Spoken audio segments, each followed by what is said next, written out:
Nous continuons maintenant avec l'Ouganda, la fillette congolaise de 9 ans qui avait été contrôlée jeudi positive au virus Ebola en Ouganda en provenance de RDC est décédée vendredi matin. C'est ce qu'on a appris de sources sanitaires.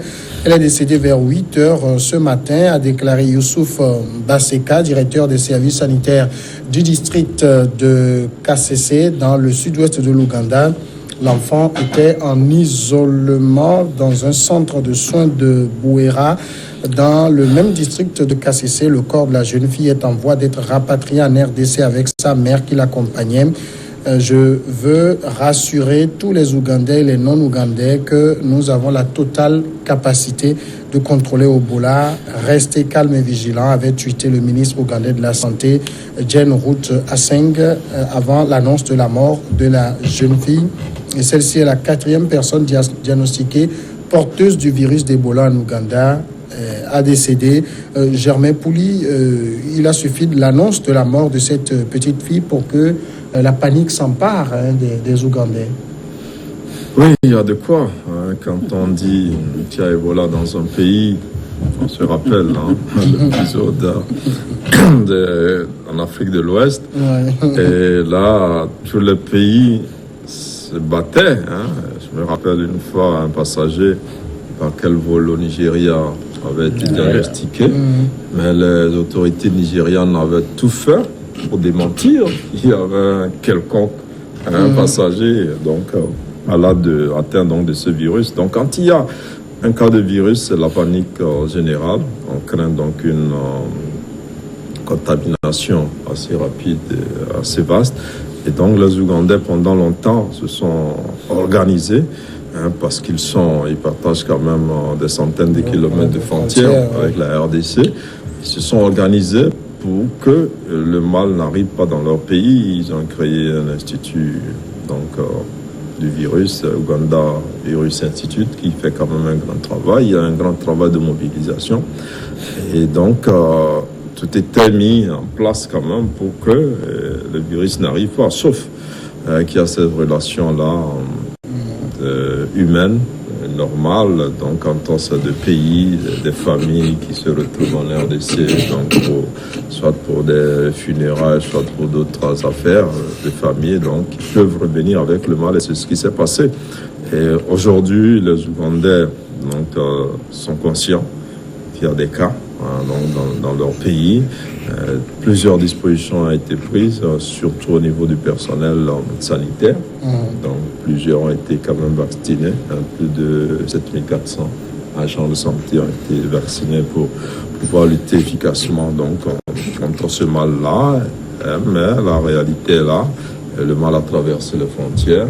Aujourd'hui, on se plaint. Donc, après l'Ouganda, est-ce qu'on ne va pas arriver à la situation en Afrique de l'Ouest avec Libéria, Sierra Leone et tout cela. Donc c'est un peu cette panique-là. Et quand on prend le nombre de morts du côté de la RDC, il y a de quoi quand même s'inquiéter. 2000 morts déjà. 2000, Ici, est-ce que vous avez l'impression, Dominique Alizio, qu'au niveau de la RDC, on prend le problème à bras-le-corps, on veut éradiquer ce mal-là, comme ça a été le cas en Afrique de l'Ouest?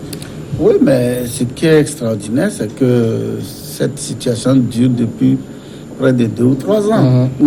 C'était parti de l'Utiri, quelques individus seulement.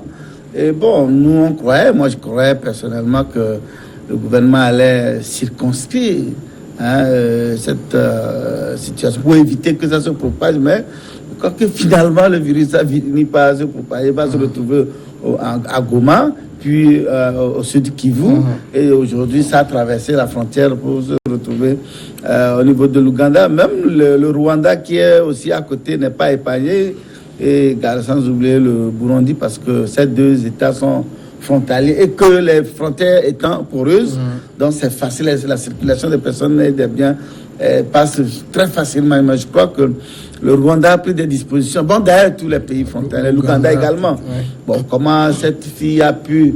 on n'a pas pu diagnostiquer le mal quand elle rentrait dans le pays. Peut-être si ça avait été fait, et rapidement on allait le renvoyer dans son pays d'origine pour être pris en charge.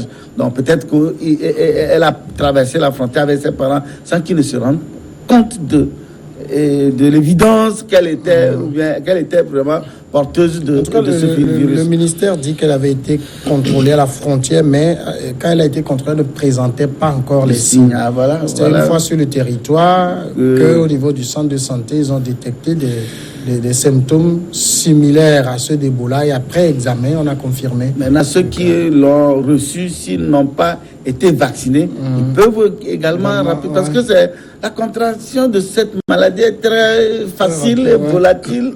Tout à l'heure, là, ici, bon, si quelqu'un a Ebola, c'est que nous tous, nous serons contaminés. C'est ça la dangerosité de cette maladie. Et surtout quand nous nous rappelons ce qui s'est passé au Libéria, en Guinée, et puis en Sierra Leone, vraiment, on voit cette facilité de contracter la maladie et que, bon, vraiment, nous devons souhaiter que cela ne nous arrive jamais, mais on ne peut jamais. D'ailleurs, aucun pays n'en a souhaité que ça arrive. Ouais, ça arrive. Ouais, donc, alors, en tout cas, entre l'Ouganda et la RDC, 18 000 personnes traversent la frontière chaque jour. Chaque jour. Justement, c'est là où je me dis que le tweet donc du Premier ministre, je crois, a un peu osé. Parce que lorsqu'il nous dit il donne l'impression d'avoir la situation avec le contrôle total. Or, la jeune fille a été contrôlée. On n'a pas su détecter. Et c'est une fois sur le territoire qu'on a. Donc, ça veut dire qu'il y a déjà une faille. Une faille donc au niveau donc des services, donc de dispositifs quoi, de santé. Donc, mais je ne sais pas si, voilà, il y a ce cas-là, il peut y avoir peut-être plus d'une dizaine, déjà, parce que si déjà à l'entrée, on a contrôlé, qu'on a eu le feu vert, et que c'est une fois sur le territoire qu'on constate que la personne est porteuse donc de ce virus-là, imaginez les 18 000, les 20 000 personnes là, le jour du marché, parce qu'on dit il y a quand même ce trafic-là, journalier, mais je vous dis qu'ils sont véritablement en danger. Parce que si déjà on parle de 2000 morts du côté de la RDC et que du fait donc des flux là, je crois qu'ils sont véritablement en danger. Mais bon, en tant que responsable, il veut rassurer en fait la population.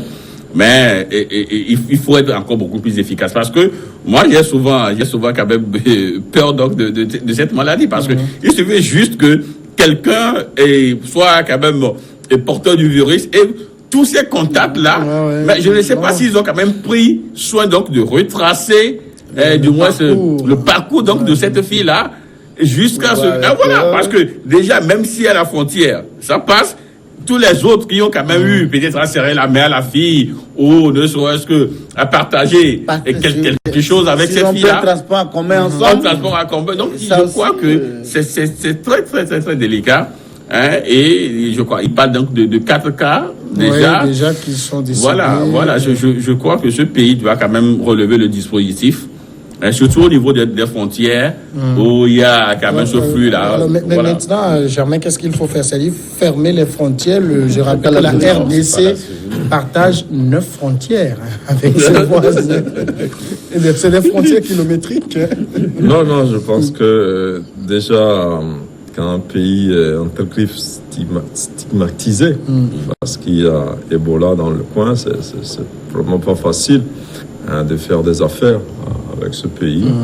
Mais en même temps, nous avons affaire à des populations qui, peut-être par ignorance ou par surdose de courage ou de je sais quelle croyance, pensent que ce n'est pas aussi grave. Donc les gens aussi, elles sont aussi respectueuses des précautions d'hygiène donc sont prescrites donc par les autorités.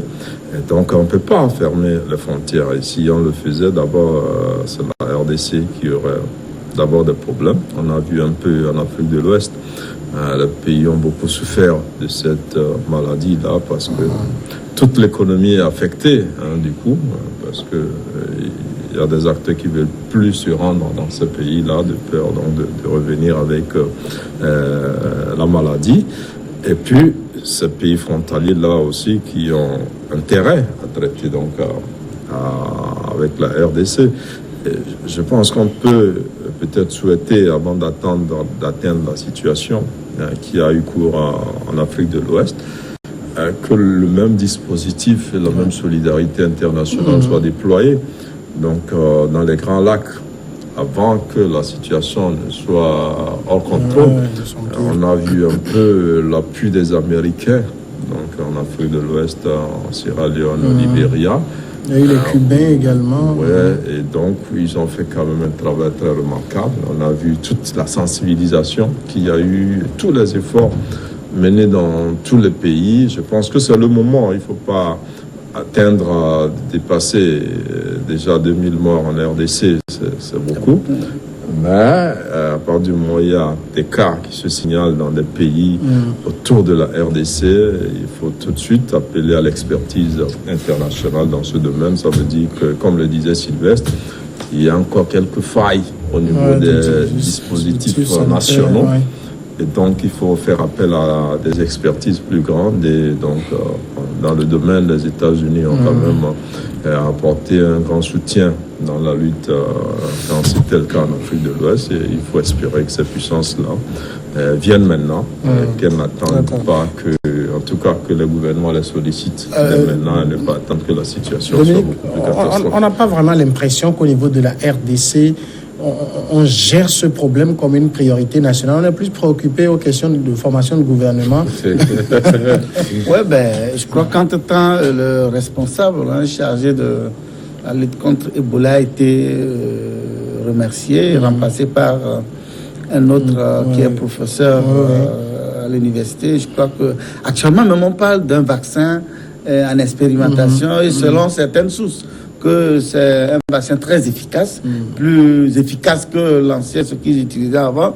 Donc je me dis qu'il faut vraiment que, si c'est vrai, ce résultat dont entre-temps les médias, les chaînes françaises en avaient parlé suffisamment aussi, tant qu'il y a un vaccin aussi efficace comme ça, je crois qu'il faut rapidement mettre à disposition de ces populations vulnérables. Parce que, vous savez, l'un des symptômes de Ebola, c'est la température élevée. Alors que vous pouvez contracter le palu et puis avoir une température aussi très élevée. Donc, on risque systématiquement de garder des gens en isolement alors qu'il n'a que le palu. Et bon, enfin, c'est encore moins grave. Si on découvre plus tard que vous n'avez que le paludisme, bon, il n'y a pas de souci, bon, on vous laisse rentrer à la maison. Donc, c'est un peu compliqué, cette maladie dont jusqu'à présent, on a du mal à nous dire l'origine réelle de cette maladie. Parce que, on connaît le palu, c'est le moustique, il y a d'autres maladies, mais l'Ebola, ça vient d'où? C'est quoi? On dit tu manges agouti ou bien, et puis alors que nous mangeons chaque jour agouti au Togo. Donc c'est un peu compliqué cette maladie. Est-ce que ce n'est pas encore une fabrication de ces occidentaux qui veulent surtout que c'est le sanctuaire de Ebola, c'est la de Congo. C'est parti, je crois, c'est en 75. Justement, on a découvert pour la première fois. Il y avait ce premier cas là déjà. Donc ça sort d'où? C'est tombé du ciel comme ça. Donc vraiment, c'est un peu compliqué. Et que comme c'est un pays vaste avec des richesses immenses. Peut-être après Ebola, on a mis également l'ingrédient de la guerre et ce pays est toujours en guerre et que l'actuel gouvernement a vraiment du pain sur la planche. Non, moi je ne comprends pas pourquoi quand même ce vaccin-là traîne parce que ils ont déjà expérimenté cela, je crois, en Sierra Leone et on a dit qu'il y a quand même eu des effets, mais continuons pas à l'utiliser. Et puis, il y a les soignants qui, eux, reçoivent un vaccin qui leur permet de ne pas contracter. Pourquoi on le vulgarise pas? Voilà. Je crois qu'aujourd'hui, il y a tellement donc, de choses à faire en amont pour être dans l'anticipation. Et je crois qu'aujourd'hui, l'Ouganda a véritablement besoin de cela, être dans l'anticipation. Parce que si ça commence déjà par avoir un trop grand nombre, je me dis qu'il va quand même perner à ce qui consiste là. Donc, il faudrait être dans l'anticipation, en commençant déjà par un dispositif sérieux qui peut détecter la maladie pas une fois que cela soit sur le territoire, mais bien avant, pour qu'ils puissent... parce qu'ils ont quand même... ils sont sur une position géographique où ils doivent véritablement craindre que cela ne se propage, parce que la RDC étant presque le foyer, le fief de Ebola en Afrique. Nous allons marquer la pause et on passera au Togo après.